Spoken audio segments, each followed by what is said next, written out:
जय हिंद प्यारे मित्रों। आज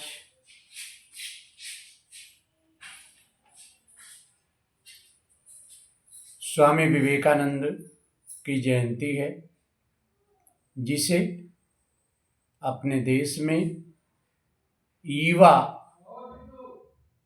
दिवस के रूप में मनाया जा रहा है।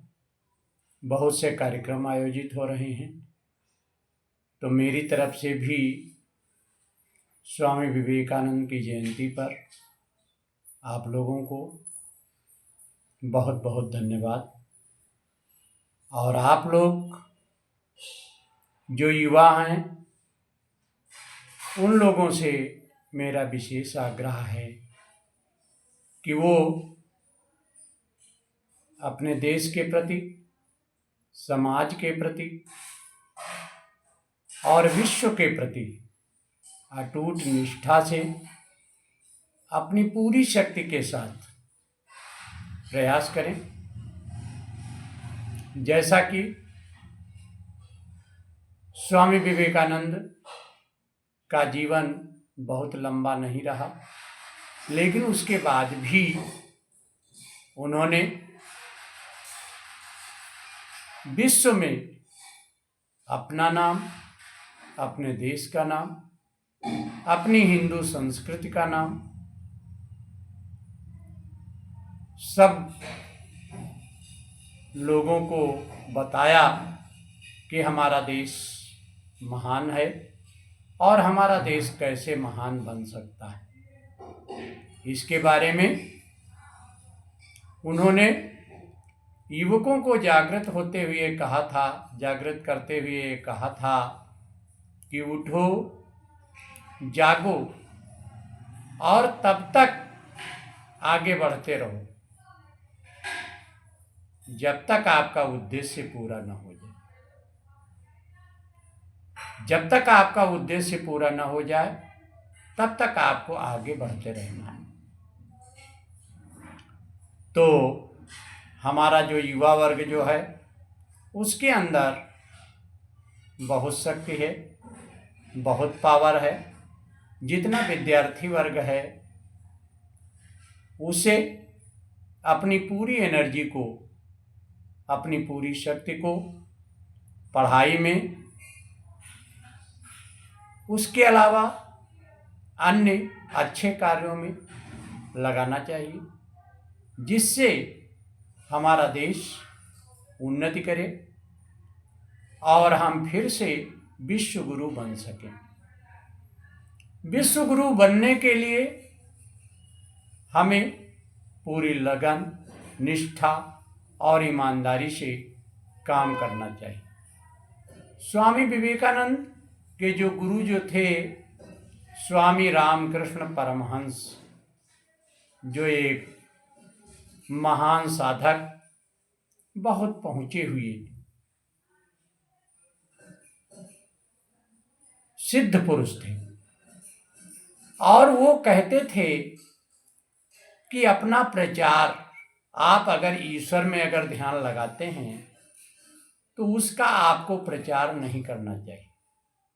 कोई व्यक्ति अगर न जान पावे तो ज्यादा अच्छा। इसीलिए उन्होंने कभी अपने को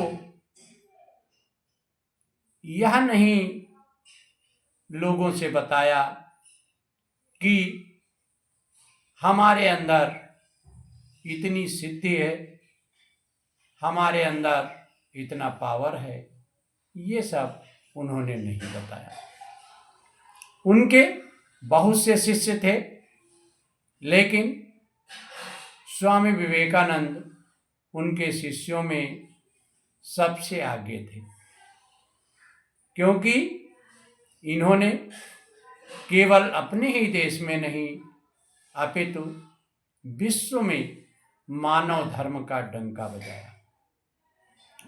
सर्वे भवन्तु सुखिनः, सर्वे सन्तु निरामयाः, सर्वे भद्राणि पश्यन्तु, माँ कश्चित् दुःख भाग भवेत्। ये इनका विचार था कि सभी लोग सुखी हों, सभी लोग निरोगी हों और सभी का कल्याण हो, किसी को कोई दुख न हो। अर्थात विश्व बंधुत्व की भावना इनके मन में व्याप्त थी। तो शिकागो में जिस समय धर्म सम्मेलन हुआ था, बहुत से देशों के विचारक आए हुए थे। सभी ने अपने अपने विचार रखे और जब स्वामी विवेकानंद का जब नंबर जब आया तो स्वामी विवेकानंद ने सबसे पहले अपने गुरुजी को प्रणाम किया, अपने देश को प्रणाम किया और कुछ ऐसा लोगों को बताया कि जिससे लोगों के मन में उनके प्रति अनुराग जागृत हुआ और लोग उनके समर्थक बन गए और विश्व में स्वामी विवेकानंद का नाम हो गया। तो आइए आज हम लोग संकल्प लेते हैं कि हमारा जितना भी युवा वर्ग है वो अपनी पूरी लगन, पूरे परिश्रम, पूरी मेहनत, पूरी ईमानदारी के साथ अपनी पूरी शक्ति का सदुपयोग करेगा और देश को, विश्व को आगे बढ़ाने के लिए पूरा प्रयास करते रहेंगे और अपने देश को हमें पुनः फिर से विश्व गुरु बना करके हमें तब चैन लेनी है। इन्हीं शब्दों के साथ अपनी वाणी को विराम देते हुए जय हिंद, जय भारत।